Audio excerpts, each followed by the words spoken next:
کا جو علم ہے یہ تو رہے گا پوپ کے پاس، وہ دیتا رہے گا اور اس کو چلتا رہے گا اور ہم علیحدہ. اس کے بعد جو یورپ نے بھگتا، جس طرح ان کے اخلاقی زوال آیا، جس طرح ان کے حالات خراب ہوئے، جس طرح ان کی نسل تباہ و برباد ہوئی، لیکن ایک کام انہوں نے یہ کیا کہ دوسرا علم حاصل کر لیا. اب تو نہ دین کے رہے نہ دنیا کے رہے.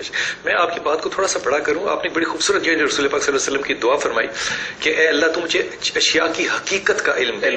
اس بات کو اگر آپ غور کریں تو جو ایمان ہے بنیادی طور پہ، اور یہ ایمان کی سیرت علم ہے، ایمان کی جو صورت ہے وہ عبادات ہے. اسی بات کو اگر آپ الہامی کتابوں میں دیکھیں تو قرآن کے علاوہ آپ کو علم کا زور اتنا کسی الہامی کتاب میں ملے گا نہیں. اور یہاں پہ ذرا زور دیکھیے کہ ایک تو درجات جو لوگوں کے، جو اشرف المخلوق کے بنائے، وہ علم کے زور پہ بنائے ہر علم والے پہ. دوسرا اگر آپ غور کریں کہ اللہ تعالیٰ نے جو سب سے زیادہ کسی کو ڈانٹا ہے، خدا اس سے زیادہ اور کیا کہے کہ اندھے ہو، بہرے ہو، بیل ہو. اب یہ تمہید خدا کر رہا ہے. خاطبهم الجاہلون قالوا سلام. جاہل جب ملے تو دور سے سلام دور سے. اب غور کریں کہ یہ ایسا ایک لمحے کے لیے اس کا یہ پہلو دیکھیے کہ خدا نے آخر علم کو اتنی زیادہ جو امپورٹنس دی ہے اس کی کیا وجہ ہوگی. بنیادی طور پہ ایک وہ جو عالم ارواح کا زمانہ ہے جس میں کہ ہم خدا کے سامنے بیٹھے ہیں، وہ زمانے میں بھی انسان نے اپنے آپ کو اوور ایسٹیمیٹ کیا، اور خدا نے اس اوور ایسٹیمیٹ کو نوٹ کیا اور کہا کہ میں اپنے بے ظلم حرام لکھتا ہوں کیونکہ تو نے اپنے آپ کو بڑا اوور ایسٹیمیٹ کیا. جب یہ سارا زمانہ گزر کے یہاں آتا ہے تو ذرا غور کیجئے کہ جو واحد چینج ہے اس عالم ارواح میں اور ہمارے زمانے میں، وہ صرف شاید ایک مائکرو چپ کی ہے. وہ میموری کی مائکرو چپ جو ہے اب ہمارے میں موجود نہیں. اس میموری کی مائکرو چپ کو سرکٹ پورا کرنے کے لیے اور یہ اللہ نے ایک اور مائکرو چپ دی، اور وہ تھی علم اور ادراک. اب ہمارے پاس جو ہمارا بحثیت مسلمان جو فرض بنتا ہے کہ ہم نے بنیادی طور پہ ایک واپسی کا سفر کرنا ہے جس میں ہم نے خدا کی شناخت کرنی ہے. اس خدا کی شناخت کے سفر کے راستے میں آپ کی ذات کی شناخت آتی ہے، آپ کے وہ تمام علوم آتے ہیں جس سے کہ آپ نے اپنی ذات کو سمجھنا ہے.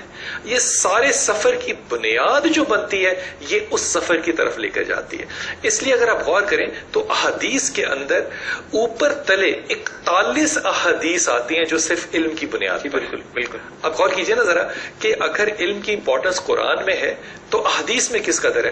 اور پھر سب سے ترے کی بات غور کیجئے کہ احادیث کے اندر جو وقت آخر کی زمانہ آخر کی نشانیاں بتائی گئی ہیں ان میں سے جو آخری علم اٹھا لیا جائے گا.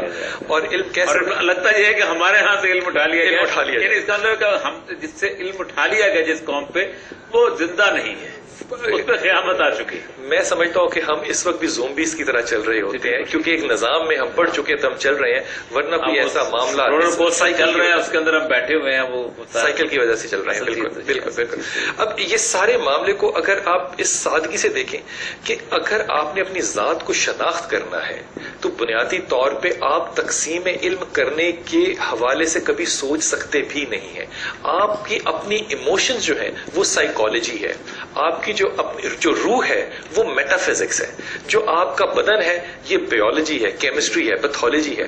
آپ اس تمام زمانے میں رہتے ہوئے اگر اس شناخت کے علم کے راستے سے گزریں گے، آپ ان تمام علم کو خدا کا علم جان کے اس پہ قدم رکھیں گے.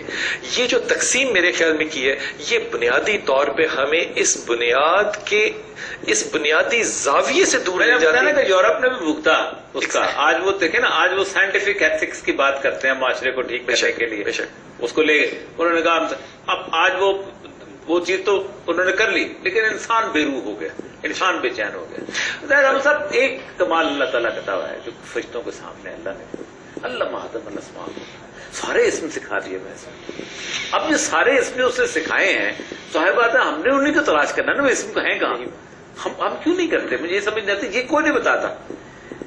دیکھیے صاحب، یہ قرآن پاک کا ایک عجیب و غریب معجزہ ہے کہ قرآن پاک نے انسان کی فزکس پر جتنی بات کی ہے اتنی انسان کی میٹا فزکس پر کی ہے. انسان کی اسپرچول ڈائمینشن پہ، اور انسان کا جو تعارف عہد الست سے شروع ہوتا ہے اور جو اب تک اس یونیورس کے اندر اور اس پوری کائنات کے اندر، یعنی ہم سب موجود تھے اس وقت جب عہد الست لے رہے تھے، لیکن اس وقت ہمارے جسم موجود نہیں تھے.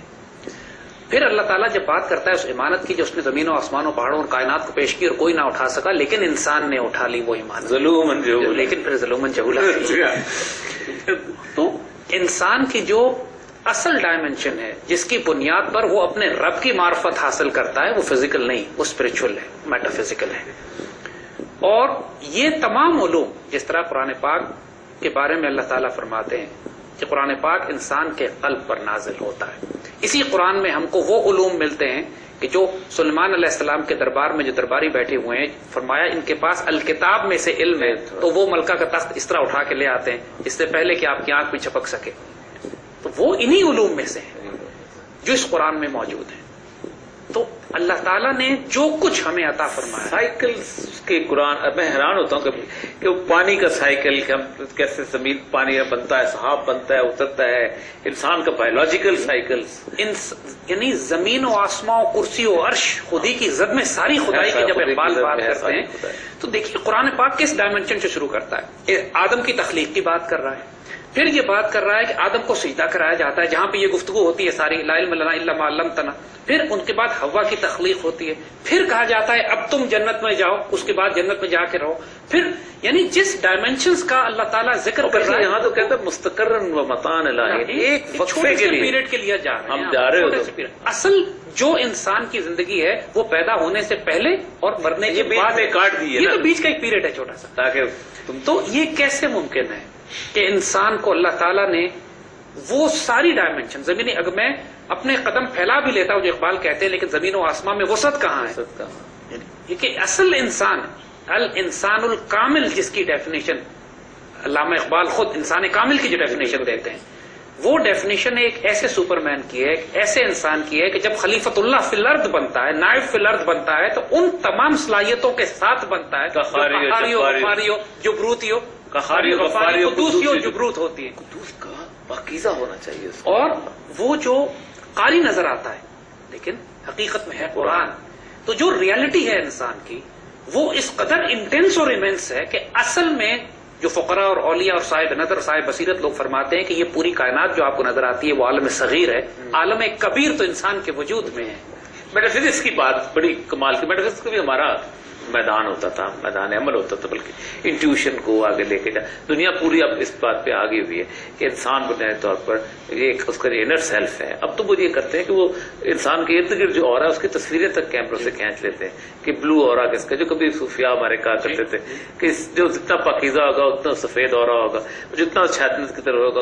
اب سائنس جو ہے وہ اور میٹا فزکس کے سارے میدانات جو ہیں یہ ہمارے میدان ہوتے تھے جن کو 1000 سال کے بعد ان لوگوں نے جانا. اس میں شاہ صاحب آپ کی اجازت جملہ کروں، میرے ذہن میں جملہ آ گیا کہ یہ جو میٹا فزکس کی اور یہ بات کریں نا، یہ جو دعا ہے اگر میں آج مانگ رہا ہوں اور واقعہ پیش ہو چکا ہے تو آپ یہ سوچیں کہ یہ سائنس نے ہمیں بتایا ہے کہ اسپیڈ کی لائٹ سے اگر کوئی چیز چل رہی ہے تو اس وہ رفتار جو ہے ہم اسے کاپی نہیں، اگر وہ اسپیڈ سے ڈبل اسپیڈ ہوگی نا، لائٹ کی اسپیڈ سے ڈبل ہو گئی، 186 سے ڈبل ہو گئی ہے وہ، تو بنیادی طور پہ ٹائم اس کے لیے فریز نہیں ہوتا، وہ ریورس آرڈر میں چلا جاتا ہے.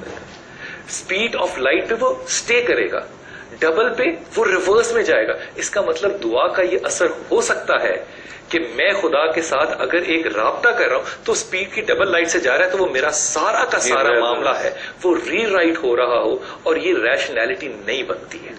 اس لیے یہ جو معاملات ہیں ہمارے میٹا فزکس کے، میرے خیال میں مسلمانوں نے بنیادی طور پہ یا شاید پلانڈ طریقے سے، میں یہ بھی سوچتا ہوں، ہمیں ان علوم سے دور کر کے ہمارے نزدیک وہ علوم آ گئے جو کہ بنیادی طور پہ انسانی ذہن کے لیے ایوریج یا بلو ایوریج تھے. ایک بات جی صاحب، ایک بڑی جو تاریخی طور پر ہم دیکھتے ہیں کہ حضور صلی اللہ علیہ وسلم اور خلفائے راشدین کے دور کے فوراً بعد جو علوم کی تقسیم ہوئی ہے، ہم 2 دھارے بہت پرومیننٹ دیکھتے ہیں. ایک ظاہری علوم کا جو ہمارے امام مالک نے لیا، احمد بن حنبل، امام شافعی، امام ابو حنیفہ، انہوں نے ظاہری علوم کو سنبھالا. دوسرا روحانی دھارا، جو بیسک تزکیہ کا جو تزکیے کا دھارا جو انسان کی میٹافزیکل ڈائمنشن سے، روحانی ڈائمنشن سے ڈیل کرتا تھا. حضرت جنید بغدادی، حضرت حسن بصری، حضرت شیخ عبد القادر جیلانی، اور پھر وہ سلاسل پوری دنیا میں پھیلے.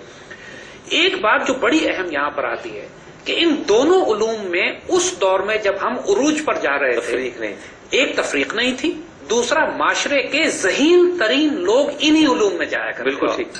جو جینیس تھے ہمارے معاشرے کے، دا فائنسٹ آف دا فائنسٹ، وہ اسپرچل علوم میں یا علوم ظاہری علوم دینیا میں جایا کرتے تھے.